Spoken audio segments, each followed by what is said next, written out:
Há muitos e muitos anos atrás, e ao mesmo tempo agora, num lugar muito longínquo, e ao mesmo tempo aqui, um grupo de homens e mulheres cavalgavam em seus cavalos, subindo uma montanha íngreme, numa noite escura. E do céu surge uma voz: desmontem de suas montarias, desçam, pegam pedras, enchem suas sacolas, remontem e continuem viagem. E amanhã de manhã vocês estarão alegres e tristes ao mesmo tempo. Alguns desmontaram, outros não. Alguns pegaram muitas pedras, outros poucas. Colocaram nas sacolas, remontaram e continuaram viagem. Quando o dia amanheceu, tal qual a voz tinha dito, eles estavam alegres e tristes ao mesmo tempo. Alegres porque com a luz do dia, quando olharam nas sacolas, não eram pedras, eram diamantes. E tristes, por que eu não peguei mais? Nunca deixe aquilo que você não pode fazer atrapalhar aquilo que você pode fazer. O padre Darcy teve a gentileza de me mostrar o santuário, não só me mostrando o santuário, com toda a sabedoria dele, me educando, e ele disse para mim o seguinte: a principal razão da vinda aqui é a renovação da esperança.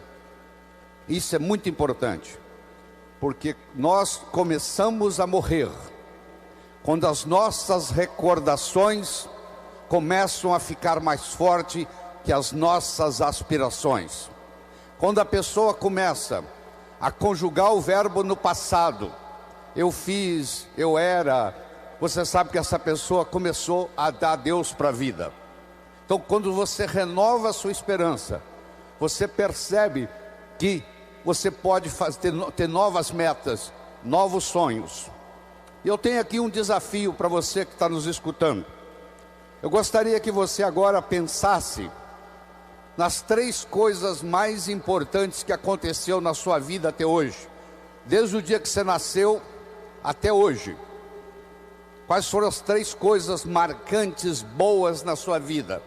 Se você tivesse que selecionar 3 momentos da sua vida para representar o seu viver nesse planeta Terra.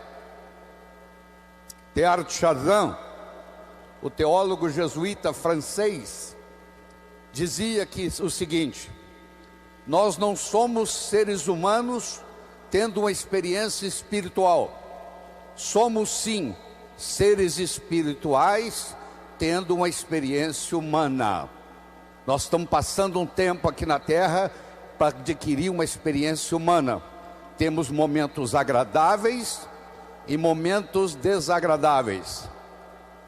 Não é à toa que nós nascemos chorando, porque nós sabemos a barra que nós vamos enfrentar na vida. Aqui é planeta Terra, aqui não é paraíso. Se você quiser ser feliz 24 horas por dia, 365 dias por ano, você está no lugar errado. Aqui nós temos momentos felizes e momentos não tão felizes. Faz parte da vida. É como se fosse uma montanha russa. Tem momentos que nós estamos muito bem, tem momentos que nós não estamos muito bem. E você já sabe que se não estiver muito bem, não vai durar muito, vai melhorar. E se estiver muito bom, também não vai durar muito, vai piorar. Se você aprende esse conceito da montanha russa, isso ajuda. Mas vamos voltar lá. Você vai pensar em 3 momentos especiais da sua vida, marcantes, coisas importantes que ocorreram com você desde que você nasceu até hoje. Escolha uma, escolha 2, escolha 3. Eu vou assumir que você já tem na sua mente esses 3 momentos mágicos. E eu vou fazer aqui uma declaração. pelo menos 2 desses 3 momentos mágicos da sua vida não foram programados. Você se casou um dia, teve filhos, constituiu uma família. O dia que você conheceu o seu esposo, a sua esposa, foi assim? Você levantou um dia e disse assim: hoje eu vou conhecer alguém por quem eu vou me apaixonar, com quem eu vou me casar. Foi assim? Não foi. Você foi a algum lugar, você conheceu alguém, você se apaixonou, você se casou.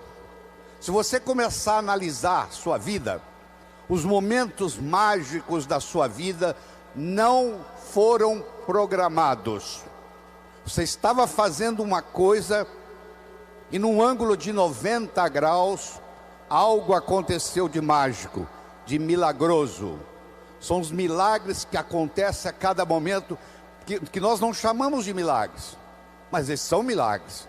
Você vai ao supermercado comprar 1 quilo de açúcar, você está na fila do caixa para pagar o seu quilo de açúcar, alguém começa a conversar com você, lhe dá uma dica, você fatura R$1 milhão. Você foi ao supermercado comprar 1 quilo de açúcar e sai de lá com a ideia de R$1 milhão. Mas essa ideia de R$1 milhão só vai se concretizar se você tiver no seu coração a esperança de que a coisa vai dar certo. Porque se você tiver no seu coração a expectativa que vai dar errado, eu lhe aconselho a nem começar, porque não vai dar errado. Henry Ford tinha uma frase que dizia assim: se você pensa que pode, ou se você pensa que não pode, de qualquer jeito você está certo. Se você pensa que pode, você vai trabalhar para que isso aconteça e vai se concretizar. Se você pensa que não pode, você não vai fazer nada e isso não vai acontecer. Quer dizer, a profecia de pode ou não pode vai se manifestar. Você não faz um bolo só com farinha, nem só com manteiga, nem só com ovos. Você precisa de vários ingredientes. O bolo da vida necessita vários ingredientes. E um desses ingredientes é o diálogo. Um desses ingredientes é a capacidade de se comunicar. Ele não é o único, mas ele é fundamental. O primeiro ingrediente, eu diria, é o respeito que você tem para com você mesmo. É a sua autoimagem. É o quanto você gosta de você. Ninguém pode ofertar o que não tem. Você não pode ofertar amor para o próximo se você não tem amor por si mesmo. Você não pode ofertar inteligência para o próximo se você não tem inteligência para você mesmo. Você não pode ofertar comunicação para o próximo se você não tem comunicação com você mesmo. Então a primeira coisa que Deus quer da gente é que nós tenhamos o amor próprio, que a gente se respeite no mundo. Isso chama-se autoestima. Isso chama-se autoimagem. E eu tenho uma boa notícia para você. Autoestima e autoimagem não é feito de cimento, não é feito de aço, é feito de linguagem. Ninguém está condenado a ser quem sempre foi. Vou falar de novo. Ninguém está condenado a ser quem sempre foi. Nós somos os únicos animais no planeta Terra que temos a habilidade de transcender. Transcender significa começar de novo. Não interessa o que aconteceu na sua infância, não interessa o sofrimento que você teve até hoje. O seu passado foi uma necessidade para você chegar até aqui. O seu futuro é uma possibilidade para você ir onde você quiser ir. Mas se você não se conscientizar disso, o seu futuro vai ser nada mais, nada menos do que uma repetição dos padrões do seu passado. Quais são os padrões existentes na sua família que você gostaria de se livrar deles? Porque a sua família, como a de qualquer outro, não é perfeita. O indivíduo, para ser médico, precisa fazer medicina. O indivíduo, para ser advogado, precisa fazer direito e fazer o exame da OAB. O indivíduo, para ser jornalista, precisa fazer jornalismo. Para você ser pai e ser mãe, você só tem que fazer uma coisa: copular, ter relação sexual. E os filhos nascem. Então os pais, 99,99, não estão preparados para ser pai e mãe. Vão aprendendo com o erro dos filhos. Os seus pais erraram com você, os pais deles erraram com eles, você errou com seus filhos vão errar com seus netos. Isso faz parte da vida. Não precisa ficar com sentimento de culpa disso não, porque é assim que é assim que a vida funciona. A gente vai aprendendo com os erros. No segundo filho você já erra menos, no terceiro você erra menos, se você parar e pensar aquilo que está fazendo de errado. O segundo ingrediente do bolo da vida é a comunicação. Na era da agricultura, mandava no mundo quem tinha terra. Eram os coronéis e era vitalício, valia para a vida inteira. Na era industrial, passou a mandar no mundo quem tinha capital, quem tinha dinheiro. Meus amigos, a moeda mudou e muita gente não se deu conta disso ainda. A moeda hoje chama-se conhecimento. Você é rico ou você é pobre em conhecimento. Mas conhecimento só tem validade quando aplicado, quando passado de um cérebro para outro. E a passagem do conhecimento de um cérebro para outro se faz através do diálogo, se faz através da comunicação. Portanto, jovens que estão aqui nos assistindo, comunicação se tornou essencial, tanto no sucesso pessoal quanto no sucesso profissional. E faz parte da natureza do espírito humano evoluir. Você nunca vai encontrar uma pessoa que vai dizer assim, ó, eu vim aqui pedir uma graça para piorar um pouco a minha vida, porque está boa demais. Eu acho que Nossa Senhora Aparecida nunca escutou essa solicitação de alguém que venha visitar o santuário, dizendo que a vida está boa demais e que queria que piorasse um pouco. Faz parte do espírito humano crescer, evoluir. Galgou uma montanha, que procura uma montanha mais alta. E vocês jovens vão ver isso na vida. Você vai atingir as suas metas. Você quer passar no vestibular, passou no vestibular, quer se formar, quer arrumar um emprego, quer ser promovido, quer montar sua própria empresa, e você vai galgando as coisas na vida. Isso faz parte.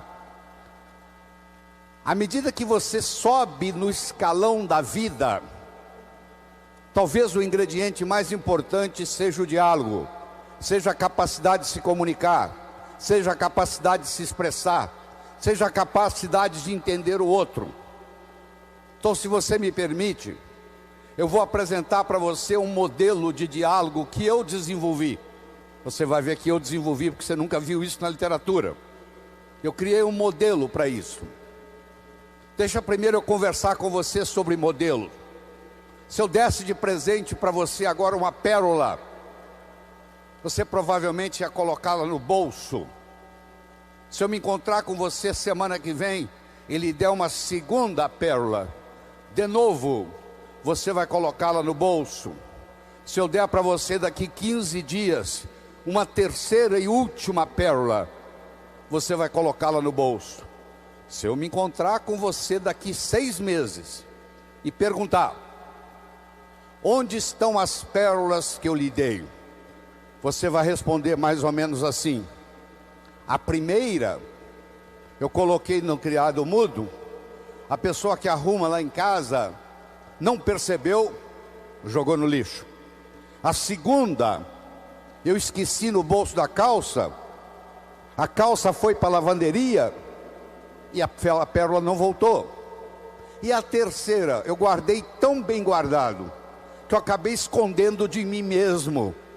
Você já escondeu alguma coisa de você mesmo? Você guardou tão bem guardado que você não sabe onde está? Isso acontece com a gente. Se ao invés de eu lhe dar as pérolas, eu lhe desse um fio de nylon e orientasse você para colocar as pérolas no fio de nylon e fizesse um colar e colocasse o colar no pescoço, e eu me encontrasse com você daqui 6 meses e perguntasse: onde é que estão as pérolas que eu lhe dei? Você ia responder: estão aqui, eu fiz delas um colar. Meus amigos, as pérolas são ideias. O cemitério está cheio de gente que teve boas ideias, ou não concretizaram-se, ou pior, estragaram a vida da pessoa. Você não sabe que uma boa ideia pode estragar uma família, uma boa ideia pode estragar uma empresa. Porque mais importante do que a ideia é o modelo para segurar a ideia.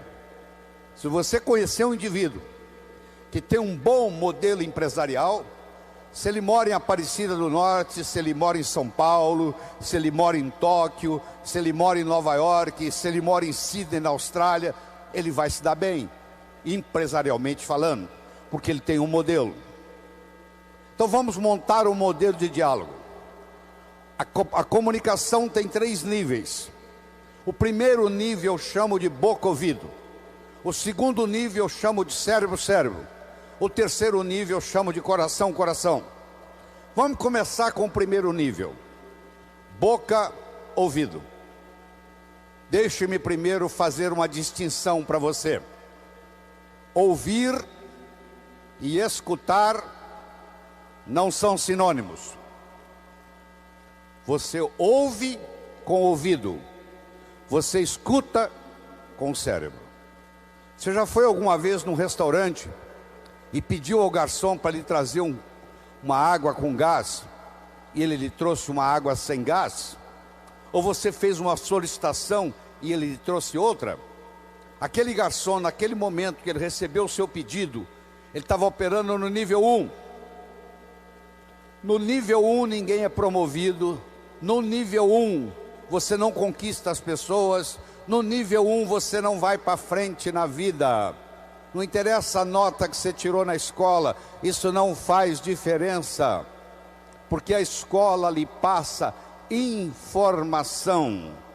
A vida lhe exige competência de ação. Imagine você indo a Guarulhos, e lá tem uma aeronave se preparando para decolar São Paulo, Nova York. E você entra na aeronave para fazer esse voo.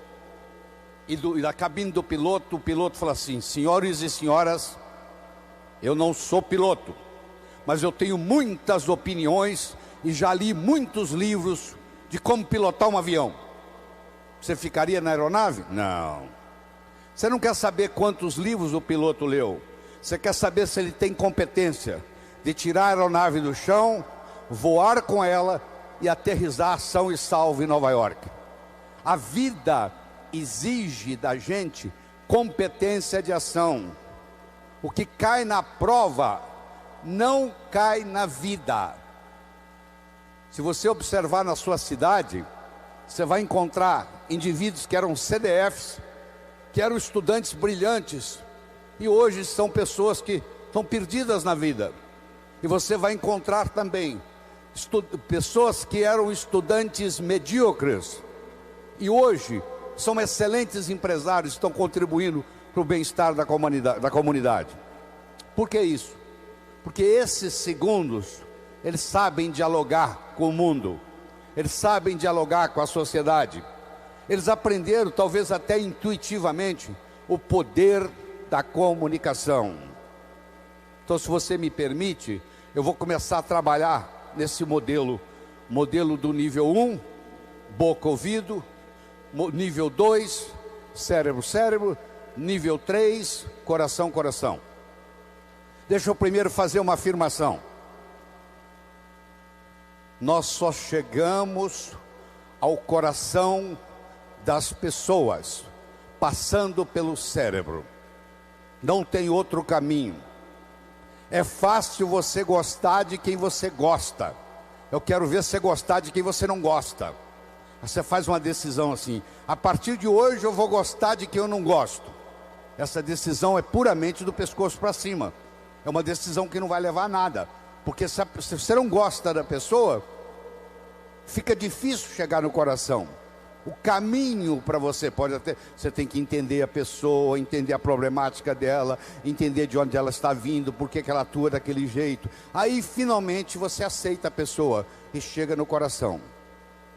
Quando você está operando no diálogo no nível 1, não acontece nada. É o pai que está dando um sermão para o filho.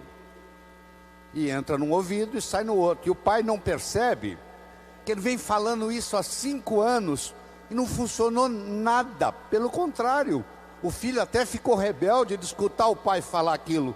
E o pai não se dá conta que aquilo não é diálogo, que é um monólogo que ele está falando para o vento, porque está entrando no ouvido e saindo no outro.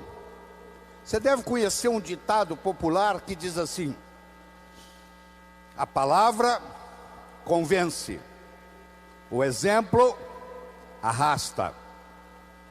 A palavra convence, o exemplo arrasta. O melhor modo de você educar seu filho não é com sermão. Isso não é diálogo, isso é monólogo.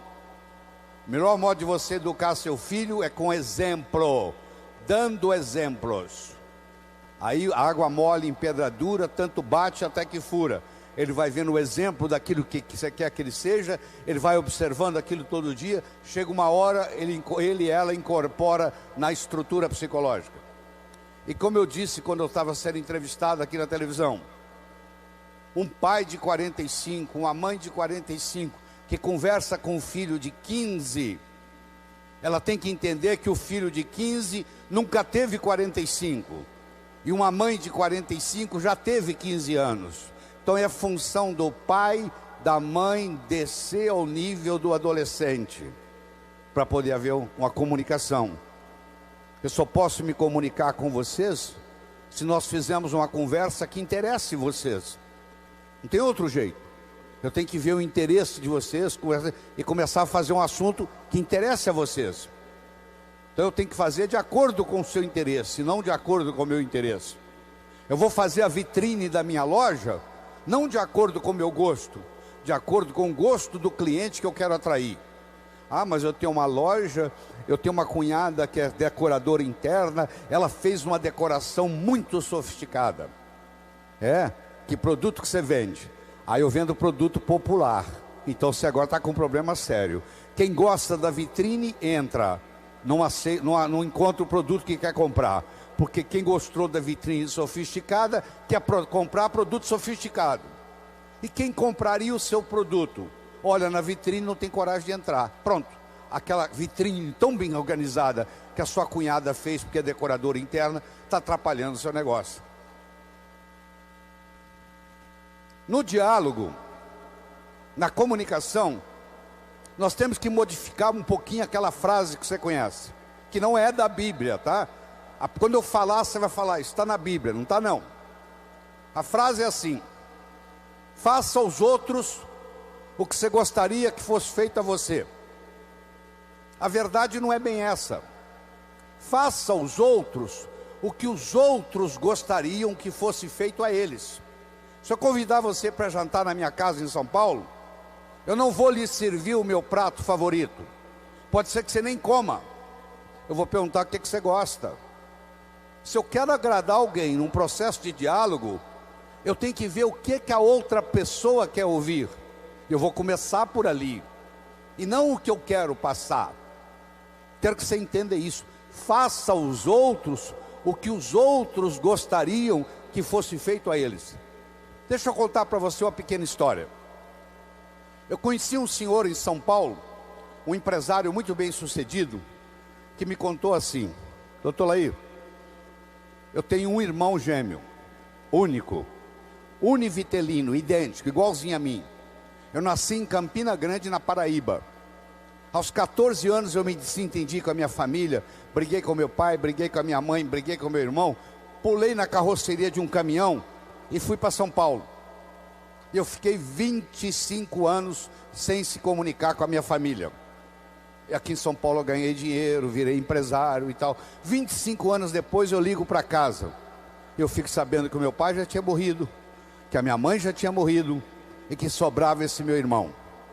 Eu então quis ouvir dar um presente para o meu irmão, trazê-lo a São Paulo, com ele e a mulher, para me conhecer, para conhecer os meus filhos, para conhecer os sobrinhos, e conhecer a família. Ele não quis vir de avião, eu mandei a passagem de ônibus. Eu fui buscá-lo na rodoviária, e para surpreendê-lo, eu organizei uma festa, numa pizzaria, porque eu adoro pizza. E quando o meu irmão entrou na pizzaria, ele começou a passar mal, porque ele tinha nojo de pizza. Olha que interessante. Como esse empresário adora pizza, e ele queria agradar o irmão, ele achou a coisa mais lógica fazer uma festa numa pizzaria. Só que ele esqueceu de perguntar para o irmão se o irmão gostava de pizza. E aconteceu que o irmão não gostava, não tolerava pizza.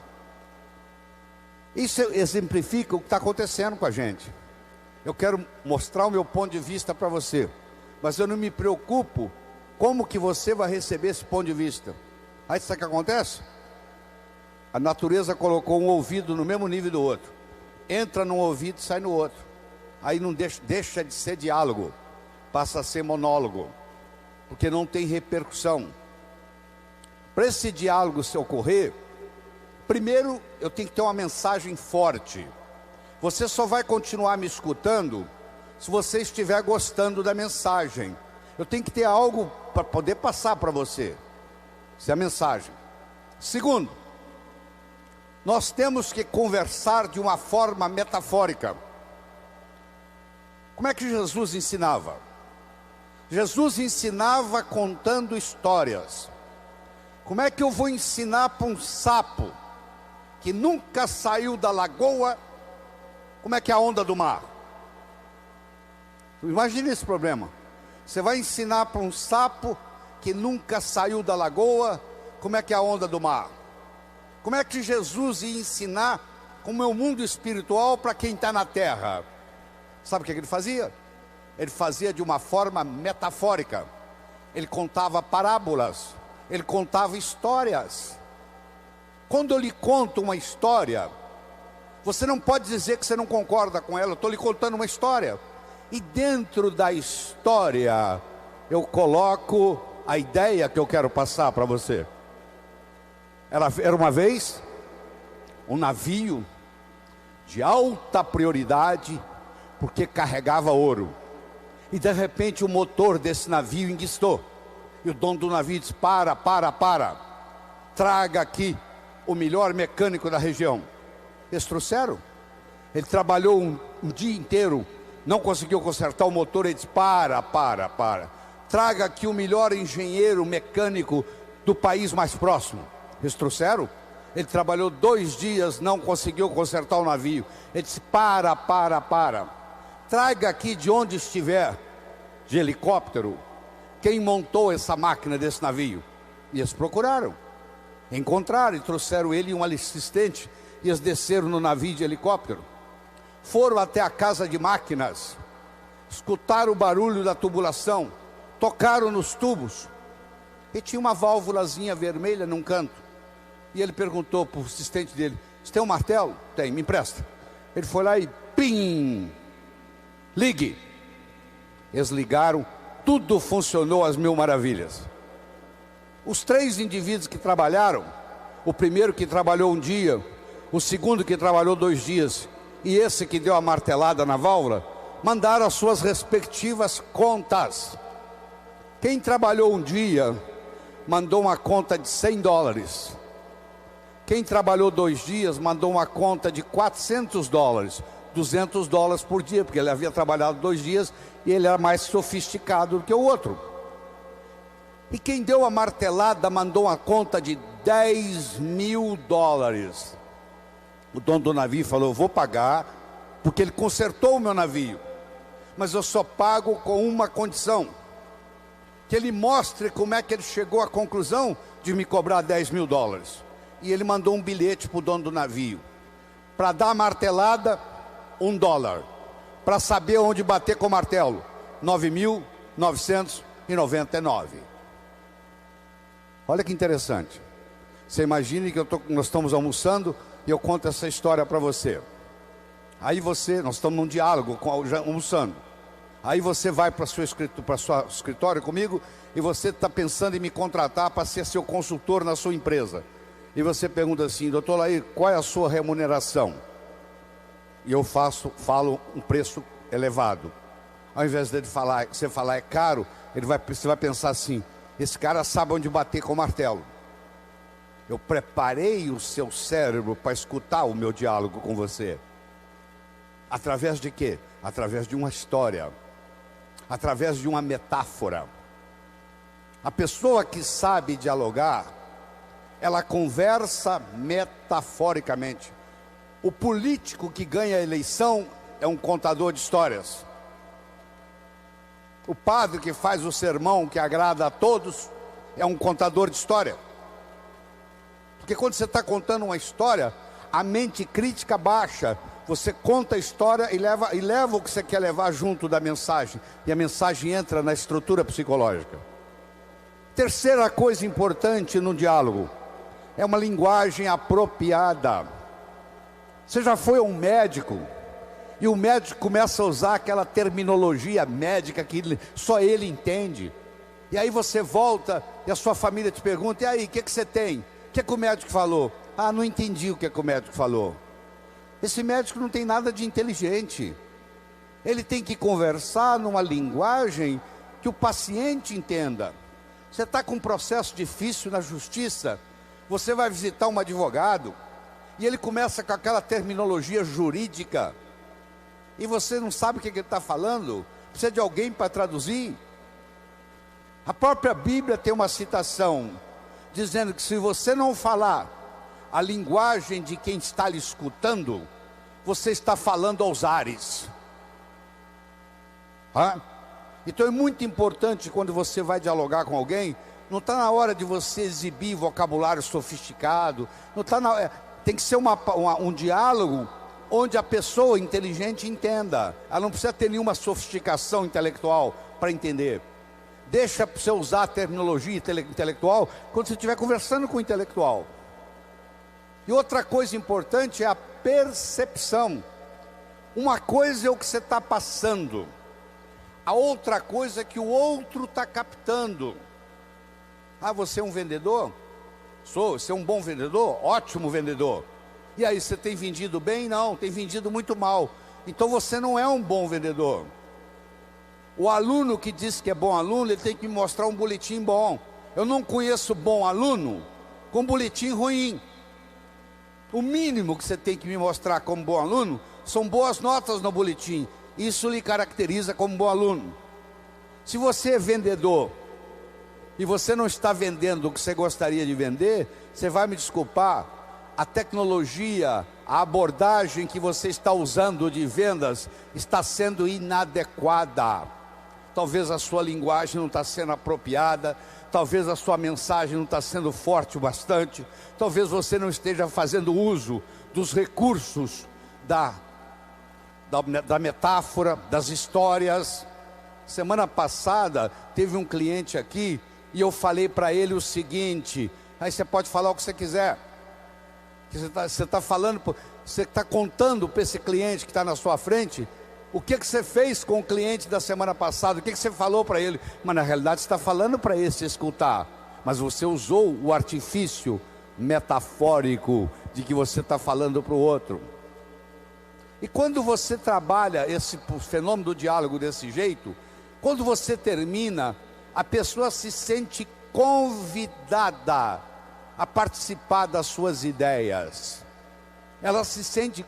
O filho, quando um pai sabe ter um diálogo com ele, quando termina o diálogo, o filho se sente convidado a experimentar o que o pai está falando para ver se dá certo. É um convite que ele recebe. Na vida, nós somos julgados por quatro coisas. Nós somos julgados por aquilo que fazemos. Você pode marcar no seu relógio. Você encontra um estranho na festa. Nos próximos 5 minutos, ele vai perguntar para você assim: o que você faz na vida? A que é que você se dedica? Eu posso ter 2 pedreiros, um trabalhando ao lado do outro. Eu chego perto do primeiro pedreiro e pergunto: o que você faz da vida? Ele fala: eu sou pedreiro. Eu coloco um tijolo em cima do outro. Eu chego perto do segundo pedreiro que está ao lado dele e pergunto: o que você faz da vida? Eu sou pedreiro. Eu estou construindo o Maracanã, o maior estádio de futebol do mundo, que vai ficar aqui para a posteridade. Quero que você saiba que os dois fazem a mesma coisa. Só que esse segundo pedreiro, ele não vai ser pedreiro muito tempo, não. Logo, logo ele vai ser construtor, porque ele não está colocando um tijolo em cima do outro. Ele está construindo Maracanã. Então escute com carinho. Quando alguém lhe pergunta: o que você faz na vida? Você tem que responder de um modo que agregue valor à sua contribuição para o mundo. Você lembra? Quando eu comecei a minha entrevista aqui na televisão, eu disse: a minha missão de vida é transformar as pessoas de uma forma alegre e poderosa, com amor e sabedoria. O que você faz da vida, Lair? Eu transformo as pessoas de uma forma alegre e poderosa, com amor e sabedoria. Isso é diferente de dar palestra. Isso agrega valor. Então, você quer melhorar seu poder de diálogo, você tem que definir a sua contribuição no universo de uma forma que agregue valor. Segundo, você é julgado pela sua aparência. Não é estar bem vestido, não. Estar adequadamente vestido para a ocasião. Você não quer ir num médico que está de camiseta.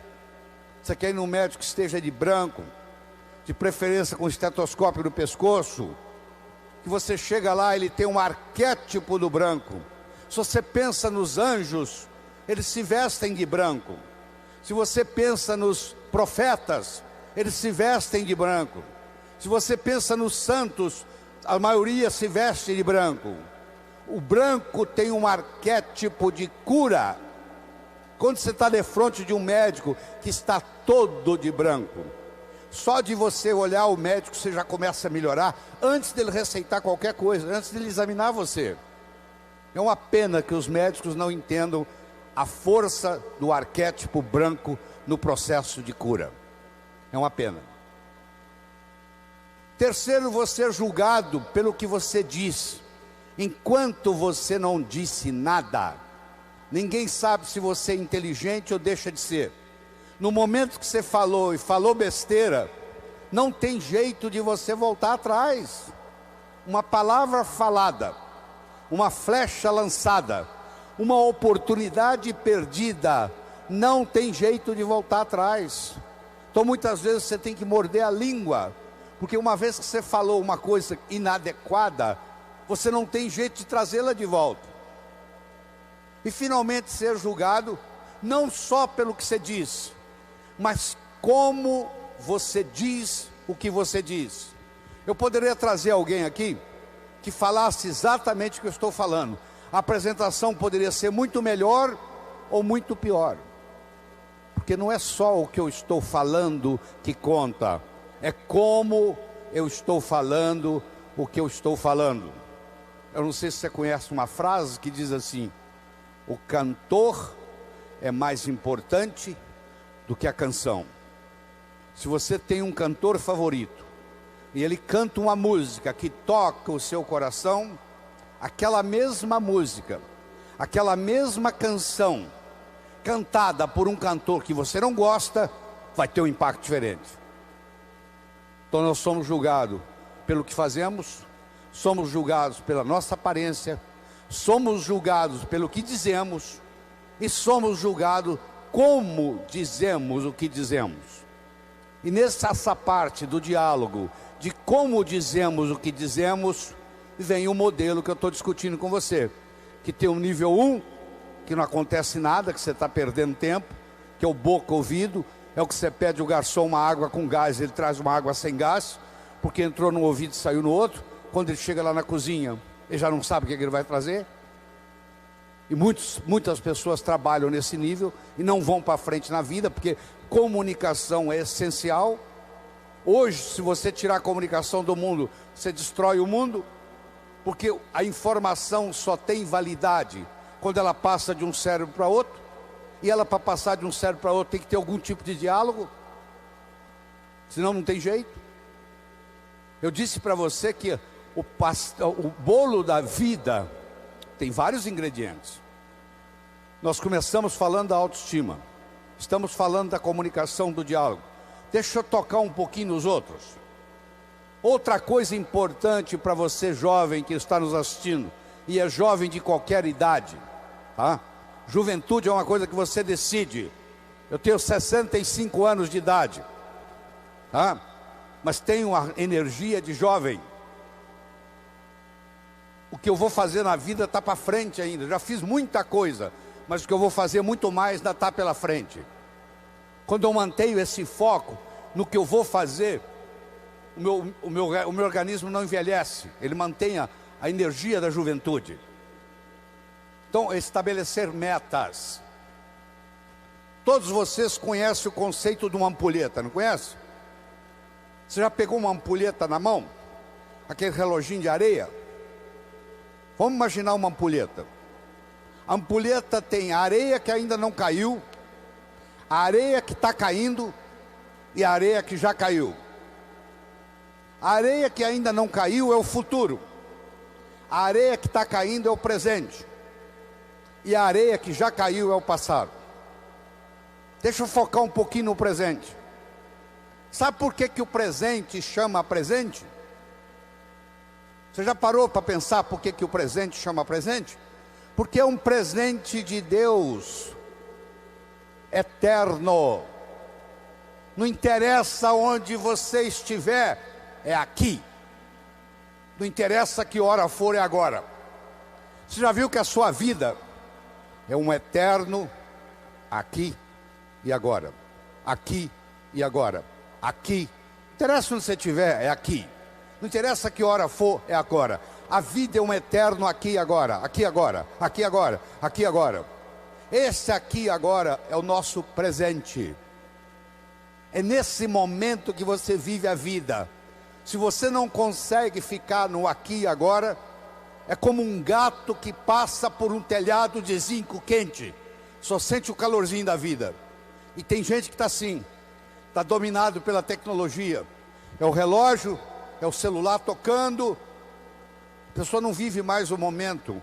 E depois reclama que está ficando doente, que está esgotado, que não dorme direito. Ele não consegue viver mais o momento, nem consegue viver mais o aqui e agora.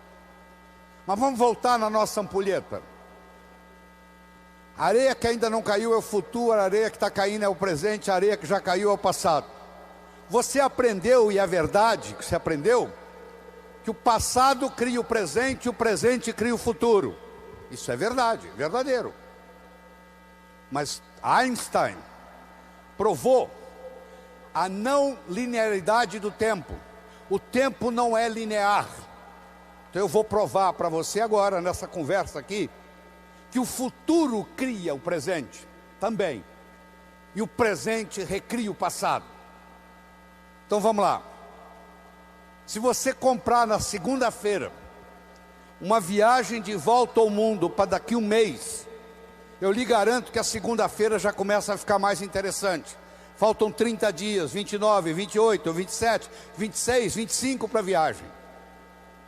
Você já escutou um ditado que diz assim: muitas vezes a antecipação da festa é melhor do que a festa propriamente dita. Lembra aquela ceia de Natal que você preparou na sua casa com todo carinho, que você levou meses preparando, e na hora da ceia os dois cunhados começaram a discutir e estragou a noite? A antecipação daquela ceia foi muito melhor do que a ceia. Às vezes a antecipação é mais interessante do que o fenômeno em si. Não é verdade? Então, o que acontece? Se eu tenho metas para o futuro, jovens, por favor, me escutem. Se você tem metas para o futuro, o seu presente fica mais interessante, porque você vai viajar daqui 30 dias, daqui 29, daqui 28. Se você não tem perspectiva de futuro, aí a droga te domina. Todo drogado que eu conheci, que eu tratei, que eu cuidei como médico, Todo drogado perdeu a perspectiva do futuro. Ele não tem a noção do amanhã. Ele acha que só existe hoje. Quem só acha que existe hoje não vai se preocupar o que a cocaína, a maconha, a heroína vai fazer no corpo, porque perdeu perspectiva de futuro. Então eu espero que você entenda que o futuro cria o presente. Eu vou provar para você agora que o presente recria o passado. Eu dou um curso de treinamento final de semana num hotel fazenda. Vem gente do Brasil todo. Chegou uma senhora e disse assim: doutor Laí, eu estou aqui porque eu estou num processo de divórcio e fiquei sabendo que o seu curso fortalece o emocional, eu vim aqui fazê-lo. Deixa eu lhe me contar a minha história. Eu sou casada há mais de 25 anos, eu e meu marido decidimos, por opção, não ter filhos. Ele trabalha numa multinacional, eu trabalho noutra. Ele sai de segunda a sexta para viajar pela multinacional, e eu saio de segunda a sexta para viajar pela minha multinacional. Sexta-feira à noite nós nos reuníamos, íamos para um sítio que nós temos em Valinhos, perto de São Paulo, e nós passávamos sexta à noite, sábado, domingo, voltávamos segunda de manhã. A minha tia que me criou, que morava na Europa, veio nos visitar no Brasil. Eu levei-a para passar o final de semana no sítio. Ela teve uma parada cardíaca e morreu no sítio. E eu nunca mais tive coragem de ir lá. O meu marido não abre mão, ele viaja durante a semana e sexta-feira ele vai para o sítio. Eu não vejo ele durante a semana, não vejo ele no final de semana. Nós somos distanciando, estamos num processo de divórcio. Eu perguntei para ela assim: mas por que a senhora não vai no sítio? Falou: porque a minha tia morreu lá. Falei: mas justamente por isso. A sua tia saiu lá da Europa para te dar esse presente, para morrer no sítio, para mostrar para você o quanto que ela gostava de você. Isso tem uma simbologia. Dá para você captar essa simbologia, que ela fez questão de vir morrer do seu lado. E eu comecei a falar isso com a mulher, e eu fui falando, ela foi escutando, ela não conseguia parar de olhar no relógio. E o que ela queria? Ir para o sítio. Que é o final da história. Ela voltou a ir para o sítio, está casada com o marido até hoje. Eu não consigo mudar o fato da tia dela ter morrido no sítio. Eu mudei no diálogo a interpretação da morte da tia dela no sítio. Eu não consigo mudar o passado de ninguém, mas eu quero que você saiba que tudo que aconteceu com você aconteceu por uma necessidade, talvez espiritual. Talvez tenha trazido você até aqui, esse santuário. O seu passado é uma necessidade que aconteceu para você chegar aqui. Ele é conhecido, você sabe o que aconteceu. O seu futuro é uma possibilidade, e ele é desconhecido até que você decida qual que ele vai ser, porque você pode criar o seu futuro. Nós somos os únicos animais no planeta Terra que temos a habilidade de pensar em futuro. E eu sugiro que você se concentre lá, no futuro, porque é lá que você vai passar o resto da sua vida. Só por isso. Você não vai passar a sua vida no passado.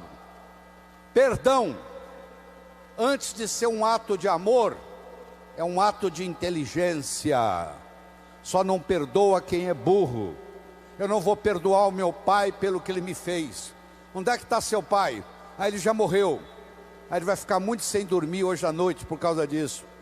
O fato de você não perdoar o seu pai é mais ou menos assim: eu vou tomar o veneno para matar aquele cara, mas eu tomo o veneno. Isso não é tão ridículo, não é? O cara vai tomar o veneno para querer envenenar o outro. Quando eu tenho ressentimento do meu pai, quando eu tenho ressentimento da minha mãe, primeiro eu vou ter ressentimento de todos os homens e todas as mulheres no mundo, porque isso vai repercutir. Cada vez que eu encontrar um homem, vai lembrar do meu pai, eu vou ter problema. Cada vez que eu encontrar uma mulher, eu vou lembrar da minha mãe, vai ter problema. Então, se você perdoar o seu pai e perdoar sua mãe incondicionalmente, só pelo fato de ele ser seu pai e pelo fato de ela ser sua mãe, não é a pessoa em si, não. Eu estou querendo que você perdoe o arquétipo pai. Eu estou querendo que você perdoe o arquétipo mãe. Não é que agora você perdoa a sua mãe, você tem que trazê-la para morar com você, não. Você que tem que terminar e dizer, ó, o que você fez foi feito, você fez o... Eu lhe garanto que os seus pais fizeram o melhor que eles sabiam fazer. Não fez melhor porque não sabia. Eles não sabiam o que eles não sabiam. No momento que você perdoa, isso é mágico no seu corpo, porque isso muda tudo. Isso muda a sua energia, muda a sua capacidade de ganhar dinheiro. Se você tem ressentimento do passado, você cancela o seu futuro, você não tem perspectiva de futuro. O ressentimento do passado não deixa você ter perspectiva de futuro. Então eu espero que você aproveite nesse lugar sagrado que nós estamos, nesse santuário, que você, num momento de visita, que você está visitando alguma das repartições aqui, que você pense nisso. Pô, o doutor Laí me falou isso, deixa eu refletir. Eu quero, Virgem Maria, eu quero Nossa Senhora Aparecida, que me perdoe, que eu deixe o meu coração se abrir. Deixa eu perdoar os meus pais incondicionalmente. Não interessa o que eles fizeram ou deixaram de fazer. No momento que você fizer isso, seu coração vai se abrir. E essa renovação de esperança que o Padre Darcy me ensinou, vai encher o seu coração. E a sua viagem aqui vai ficar inesquecível. Que vai ficar um antes e vai ficar um depois. Eu estou chegando ao final, eu ainda tenho 5 minutos. Eu gostaria de terminar contando uma história. Era uma vez um escritor que morava à beira-mar. Ele tinha por costume caminhar na praia de manhã, e à tarde e à noite ele escrevia. Uma manhã ele estava caminhando na praia e de longe ele avistou um jovem que dançava na areia. Aquilo despertou a curiosidade dele e ele se aproximou. Quando ele se aproximou, ele percebeu que o jovem não dançava. O jovem estava jogando coisas no oceano. E ele perguntou: o que você está fazendo? E o jovem respondeu: a maré está baixa, o sol está quente, essas estrelas do mar estão morrendo desidratadas na areia. Eu estou jogando-as de volta ao oceano. Meu jovem, diz o escritor, será que você não entende que existe centenas de quilômetros de praia, centenas de milhares de estrelas do mar na areia? Você jogar uma ou outra de volta ao oceano não vai fazer diferença nenhuma. O jovem foi lá, pegou uma estrela do mar, jogou no mar, olhou para o escritor e disse: para essa eu fiz diferença. O escritor foi para casa. Naquela tarde ele não conseguiu escrever. Naquela noite ele não conseguiu dormir. Na manhã seguinte ele levantou cedo, se juntou ao jovem e começou a jogar estrelas do mar de volta ao oceano. Eu não sei o que você vai fazer com esse material que você acabou de escutar, mas eu posso lhe dizer uma coisa: tudo vale a pena quando a alma não é pequena. Já dizia Fernando Pessoa. Se um de vocês captar isso aqui, já valeu a pena eu ter vindo aqui falar essa manhã. Eu espero de coração que novos caminhos se abram à sua frente, que o vento sopre levemente às suas costas, que o sol brilhe suave e morno no seu rosto, que a chuva caia de mansinho em seus campos, e até que nos encontremos de novo. Que Deus lhe guarde nas palmas de suas mãos. Muito obrigado.